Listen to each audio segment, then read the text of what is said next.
So next, when you have your piece of cardboard or your piece of craft paper, you can either draw an outline like I have it. You can literally just like lay on the floor, do an outline, whatever you need to do.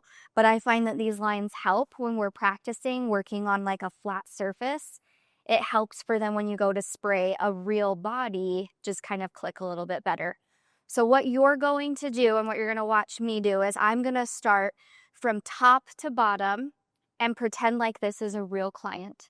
And what we're going to be practicing and watching for is making sure all the skills that we practiced before, we're now mastering them here before we go to do the body.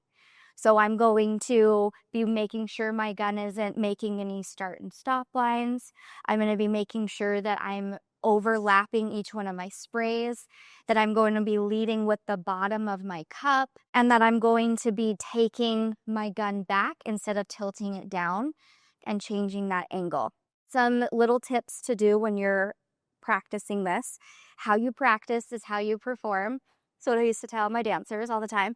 So when you're practicing, you want to make sure you're keeping the exact same rhythm routine every single time. Just because we're practicing on paper doesn't mean we're going to go rogue and spray a leg and then spray an arm, and you're going to keep it the exact same because eventually this is going to become muscle memory, and so we want to make sure we're training that muscle in the correct way. So I always like to pick a side that I start from every single time.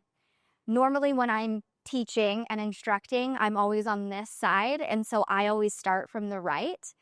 But I might recommend that you start from like left to right like you do when you read. But whatever one you pick, make sure you stick with that every single time. Okay, so when we start spraying down the body, we always start with the back first because this is our biggest piece of canvas.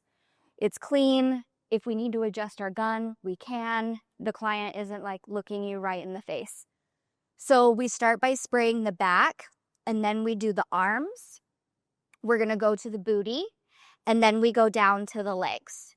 This gives us more control over saturation and customizing it to each client that's standing in front of us because every person is going to be different.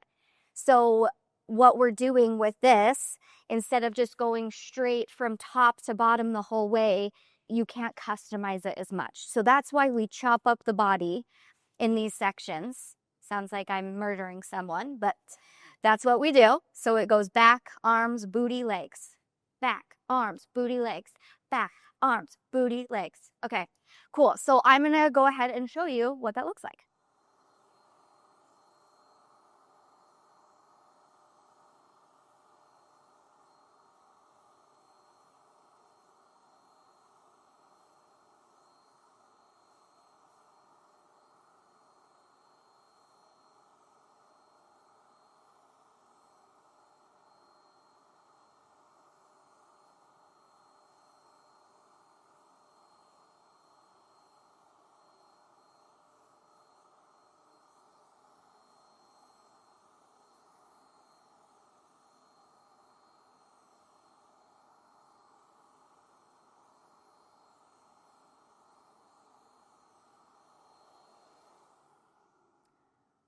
So just like that, that kind of shows you a good speed that I was going. Pay attention to the distance. And you'll notice that on the paper now, it's almost completely absorbed.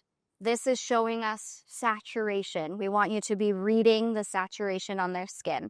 And that's why we use the craft paper, because it acts like a guide, just like the skin absorbs the solution without you wasting solution. So we just practice with water for a little bit.